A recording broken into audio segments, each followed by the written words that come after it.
सानाम Koge सागुन दाराम इᱧᱟᱝ are मिदटांग नवा blog रे आसाइᱧ आपे जᱚᱛᱚ हर गे बेस आर नापाय तेगे मेनाग पेया आले हो एखन दो लाहा खनाग दो बेस आर नापाय तेगे मेनाग लिया।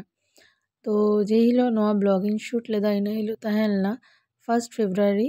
और इना हिलो आले ला चलाक कान तहेया बाबू तको स्कूल खोना आरकी मिदटांग पिकनिक को अरेंज लेदा तो ओना रे आरकी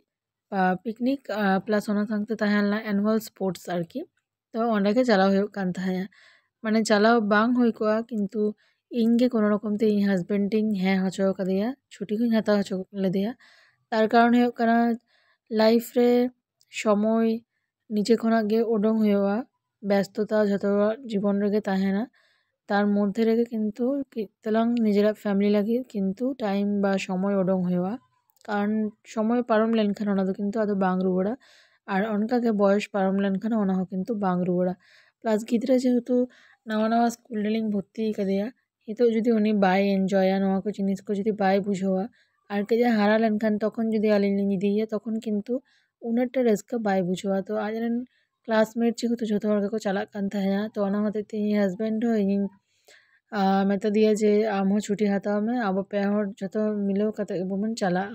तो नय बाबू जेहेतु के बदमाशी गिया ओना होते आले बास रेना तायनम सीट सेलेरे दुड़ुब लेना और इना हिलो से सेता बेड़ा दमे कुआसा लेदा ओना सांगते दा होय दा लेदा किंतु ओई आरकी अतदा लेका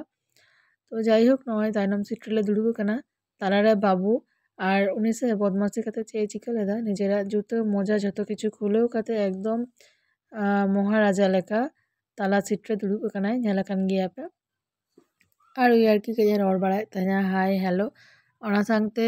पहिले रेगे बस रे मैडम को जहाँ को तहे लेना आरकी उनको को बाबू तको आरकी जतो गे आजरन क्लासमेट को जतो हरगे केक तापर मिदटांग बिस्किट पैकेट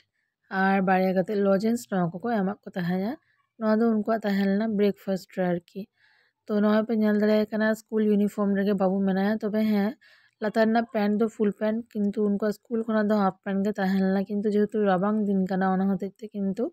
फुल पैंट गे हरो हुई कना और नवा जहाँ रिसोर्ट को बुक लेता ओंडे गे चलाव हुई कना नवा आदि मारांग जायगाते नवा रिसोर्ट आरकी तो बेश नापाय गे तो नोडे पे नेल दाड़े कना नवा हॉल लेका नोडे गे किंतु जतो जम ᱧᱩ रेना अरेंजमेंट मेना तो नवा ब्रेकफास्ट पे नेल दाड़े कना कचुरी तहेलना आलूर दम और ओना सांगते किंतु तहेलना मिष्टी तो हय बारिया प्लेट हाता हुई कना मिदटांग प्लेट तो इन लागि मिदटांग इन हस्बैंड लागि तो बाबू किंतु एखन निजे तेगे जमे सेना आकादा तो ओनागे इन हस्बैंड के भिडियो ते तहेया और इन मेता तहेया जे करा में भिडियो हापेन दिन रे हारा कते नेल ताया तो जाई होक और जमनु कते मिद घड़ी आरकी जिरो बाड़ा कते तारपरे स्पोर्ट्स को अरेंज आरकी এই हुयो कना ব্যাপার तो ओना ताला रेगे इन मिदटांग वाशरूम सोरिंग नेल केदा दारे नय पे नेल दाड़े कना चे दारे कना पे जहां को पे चिन्हवा कमेंट रे लेई तबन पे तो नय पे नेल दाड़े कना जहां नवा माठ तहेलना बेश मारांग माठ कना दाड़ा बाड़ा लगी तो हाड़ी चेहरा स्कूल तरफ खोना जेहेतु नवा picnic plus annual sports arrange ले देखो तो ओना होते किंतु आले तो जस्ट चलाव कते खेल को कराव कते रुवर हेज रेना गे आरकी प्लानिंग तहेलेना ओंडे तो तहेना तो कोनो व्यवस्था दो मैडम तको बाको कराव कदा कारण ओना को कराव लेखान किंतु खर्चा हो आरो बेशी हुई को हयतो तो जाई होक किंतु बेश भाई को अरेंजमेंट लेदा जम ᱧᱩ रेना कोनो किछु रे कोनो खामती बानुआ तो नय नोडे जेछरा ভিউ नेल पे आडी नापाय आडी मारांग जायगा काना परेते किछुक्षण जेहेतु खेल को जखन आउडी हुयो स्टार्ट ओना लाहाते मैडम तको लेई किदा जे आपे जुदी पे मने खान बाइरे से पे दाड़ा बाड़ा दाड़िया तारपरे आबो खेला को स्टार्ट और ओना टाइम रे माठ रे किंतु से चुन दिए लाइन को टाना तहेया जहाँ की स्कूल रेन बाकी स्टाफ को नय पे नेल दाड़िया कना नोडे तो नवा जखन को करा तहेया से बिन बाड़ाया चेदा चो इᱧᱟᱝ मने रे से स्कूल लाइफ रेना कथा एकदम हठात मेनते हेज ना आलिया हो जखन स्कूल रे एनुअल स्पोर्ट्स हुयो तहे नोंका कते को लाइन तहे और नोंका कते स्पोर्ट्स रेना को स्टार्ट किदा नेल दाड़े कना पे जतो गिद्रा जहाँ को नर्सरी किंबा केजी रे को पढ़ा तापर या नवा सीनियर केजी रे को पढ़ा नवा को आरकी प्लस जहाँ 1 2 रे को पढ़ा उनको को मिलेव कता नोडे पे नेल दा तेहेन रेना जहाँ प्रोग्राम एनुअल स्पोर्ट्स आरकी ᱚᱱᱟ ᱥᱴᱟᱨᱴᱤᱝ ᱞᱟᱦᱟᱨᱮ ᱱᱚᱝᱠᱟ ᱠᱚ ᱮᱱᱮᱡ ᱞᱮᱫᱟ ᱟᱨᱠᱤ ᱵᱮᱥ ᱱᱟᱯᱟᱭ ᱥᱟᱺᱦᱤᱡ ᱜᱮ ᱛᱚ ᱧᱮᱞ ᱫᱟᱲᱮᱭᱟᱜ ᱠᱟᱱᱟ ᱯᱮ ᱛᱚ ᱱᱚᱝᱠᱟ ᱠᱟᱛᱮ ᱦᱩᱭ ᱞᱮᱱᱟ ᱟᱨ বেশ ভাগে গে ইᱧᱦᱚᱸ ভিডিওᱧ ᱠᱚᱨᱟᱣ ᱞᱮᱫᱟ ᱚᱱᱟ ᱴᱟᱭᱤᱢ ᱨᱮᱜᱮ ᱟᱨᱠᱤ ᱛᱚ ᱱᱚᱜᱼᱚᱭ ᱛᱚ ᱡᱮᱦᱮᱛᱩ ᱵᱟᱹᱵᱩ ᱫᱚ ᱦᱩᱰᱤᱧ ᱜᱮᱭᱟᱭ ᱟᱨ ᱱᱩᱠᱩ ᱠᱚᱫᱚ ᱧᱮᱞ ᱫᱟᱲᱮᱭᱟᱠᱚ ᱠᱟᱱᱟ ᱯᱮ ᱠᱟᱹᱡ ᱠᱚ ᱢᱟᱨᱟᱝ ᱜᱮᱭᱟ ᱱᱩᱠᱩ ᱠᱚᱜᱮ ᱱᱚᱣᱟ ᱠᱚᱫᱚ ᱠᱚ ᱠᱚᱨᱟᱣ ᱠᱮᱫᱟ ᱟᱨ ᱵᱟᱹᱠᱤ ᱫᱚ ᱡᱟᱦᱟᱸᱭ ᱦᱩᱰᱤᱧ ᱜᱤᱫᱽᱨᱟᱹ ᱯᱞᱮ ᱜᱨᱩᱯ ᱨᱮᱠᱚ ᱯᱟᱲᱦᱟᱜᱼᱟ ᱩᱱᱠᱩ ᱠᱚᱫᱚ ᱟᱠᱚᱨᱮᱱ ᱮᱸᱜᱟᱛ ᱟᱯᱟᱛ ᱠᱚ ᱥᱟᱞᱟᱜ ᱟᱹᱞᱤᱧᱤᱡ ᱵᱟᱹᱵᱩ ᱞᱮᱠᱟᱜᱮ ᱟᱨᱠᱤ ᱢᱮᱱᱟᱜ ᱠᱚᱣᱟ ᱛᱚ ᱱᱩᱠᱩ ᱧᱮᱞ ᱫᱟᱲᱮᱭᱟᱠᱚ ᱠᱟᱱᱟ ᱯᱮ ᱠᱤᱪᱷᱩ ᱠᱤᱪᱷᱩ ᱫᱚᱠᱚ ᱪᱟᱞᱟᱣ ᱞᱮᱱᱟ ᱠᱤᱪᱷᱩ ᱠᱤᱪᱷᱩ ᱫᱚ ᱵᱟᱠᱚ ᱪᱟᱞᱟᱣ ᱟᱠᱟᱱᱟ ᱥᱮᱬᱟ ᱜᱤᱫᱽᱨᱟᱹ ᱠᱚᱦᱚᱸ ᱡᱟᱦᱟᱸᱭ 1-2 ᱨᱮᱠᱚ ᱯᱟᱲᱦᱟᱜᱼᱟ ᱟᱨᱠᱤ ᱛᱚ বেশ নাপাই ᱜᱮ বুঝাও লেনা তারপরে যাহা কো স্পোর্টস তাহেল না ওনা স্পোর্টস কো হয় না তো নয় পে ᱧᱮᱞ ᱫᱟᱲᱮᱭᱟᱠᱚ ᱠᱟᱱᱟ ᱡᱟᱦᱟᱸᱭ ᱯᱞᱮ ᱜᱨᱩᱯ ᱨᱮᱱᱟᱜ ᱠᱷᱮᱞᱟ ᱯᱳᱭᱞᱳ ᱦᱩᱭᱱᱟ ᱚᱱᱟ ᱟᱵᱟᱨ ᱯᱮᱭᱟ ᱵᱷᱟᱜᱽ ᱨᱮᱠᱚ ᱵᱷᱟᱜᱽ ᱞᱮᱫᱟ ᱛᱚ ᱛᱟᱦᱮᱸ ᱞᱮᱱᱟ ᱢᱮᱝᱜᱳ ᱥᱴᱨᱚᱵᱮᱨᱤ ᱮᱯᱮᱞ ᱱᱚᱝᱠᱟ ᱟᱨᱠᱤ ᱯᱞᱮ ᱜᱨᱩᱯ ᱨᱮ ᱱᱚᱝᱠᱟ ᱵᱷᱟᱵ ᱛᱮᱠᱚ ᱵᱷᱟᱜᱽ ᱞᱮᱫᱟ তো বাবু হ্যাঁ পার্টিসিপেট লেদা আর বেশ ভাগে ভাব থেকে খেল কাতে উনি কিন্তু সেকেন্ড হয় সেকেন্ড লেনা তো যাই হোক মানে খেলার ছড়াকে খেল লেদায় বেশি কিছু তো বহরে বাং দহ কাতে গে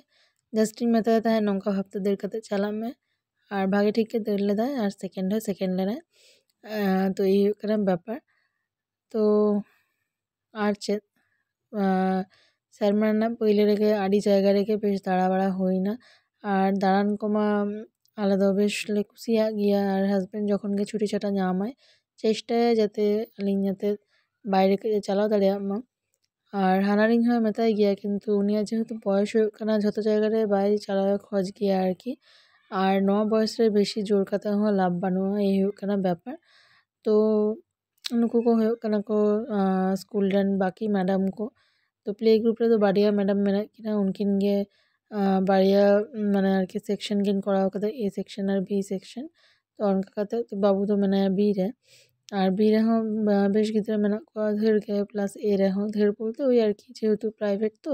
ओना होते तो वही 11 जन 12 जन कते पार सेक्शन रे मेना को আর যখন গে ওনা দো আরকি 1-2 হয়ে কারণ তখন কিন্তু স্টুডেন্টটা সংখ্যাও কিন্তু বা নাম্বার অফ স্টুডেন্টও কিন্তু বাড়তিয়া তো নয় तो स्पोर्ट्स को हुई पड़े आले सुइमिंग पूल सोरेले चालाना जहाँ की एकदम जहाँ आरकी रिसोर्ट ताहेन जायगा मेना ओना सोट ठेनगे तो ये हस्बैंड और बाबू सुइमिंग पूल रे सुइम हकिन करा लेदा और ओनागे हुईलेना आलिना आडी मारांग भूल कारण अल्प बिस्तर उनी ठंडा लगा दे ताहे और सुइमिंग पूल ना दार रे बेश घड़ी ताहे का खातिर ते आरकी उनी आरो ठंडा दौड़ाते लगावा दिया तो नय किछु किछु खेल नडे जुदु अपेकाना जहाँ की रान तहेलना